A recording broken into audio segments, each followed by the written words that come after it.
Merci Madame la Présidente.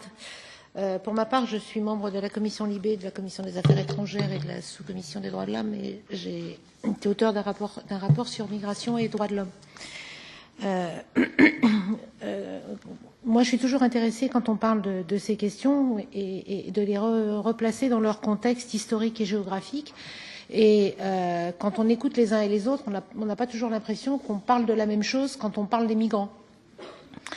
La première chose que j'ai envie de dire, c'est que quand on sort les chiffres bruts, on ne se rend pas compte que la moitié des migrations ont lieu à l'intérieur de l'espace européen.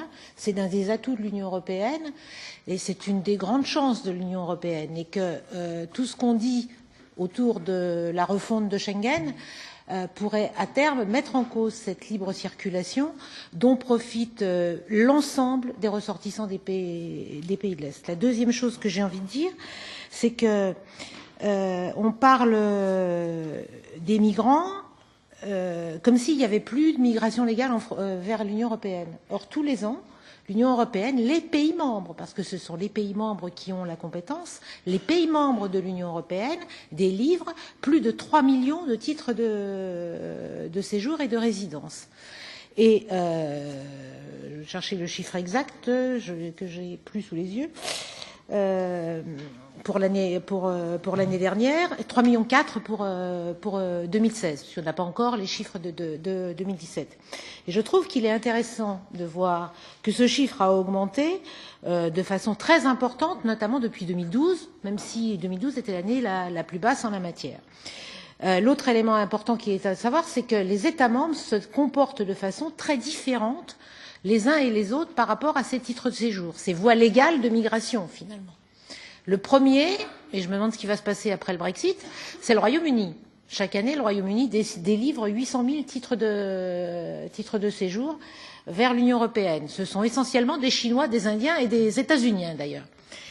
Mais le deuxième pays, et je suis très contente de ce qu'a dit Monsieur Boni en la matière, le deuxième pays qui délivre des titres de séjour vers l'Union européenne, c'est effectivement la Pologne, qui délivre plus de 580 000 titres de séjour, et 85% de ces titres de séjour sont des titres de travail, pour permettre à des Ukrainiens de venir travailler dans l'Union européenne.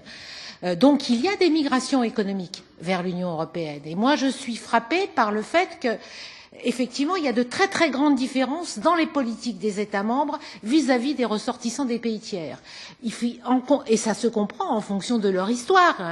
Quand on est français, on a plus tendance à regarder par rapport, je vais dire pour faire court, par rapport aux anciens pays des colonies. On fait pareil quand on est en Grande-Bretagne, puisqu'il y a des accords spécifiques, notamment avec les pays du Commonwealth. Et quand on est à l'Est, en Pologne, effectivement, on regarde plus facilement du côté de l'Ukraine. Donc je crois qu'il n'est pas question d'uniformiser les règles, mais d'essayer de voir la situation globale et d'essayer de parler correctement de ces choses en redonnant les chiffres clairs. Parce que ce qui me frappe, c'est quand on parle des migrants, quand on fait la différence absurde entre réfugiés et migrants économiques, c'est que cette distinction n'est pas opérationnelle, qu'il y a des migrants économiques, mais qu'il y a des pays qui n'ont pas la possibilité d'avoir des voies légales, et c'est au cœur de nos sujets, pour venir vers l'Union européenne, et d'autres pour qui toutes les facilités sont possibles, et que si on cherche à regarder ces pays, notamment ceux avec qui on a des libéralisations de visa, et de voir la cohérence de tout cela, je ne suis pas sûre qu'on la trouve aussi facilement qu'il n'y paraîtrait d'un premier regard. Merci Madame la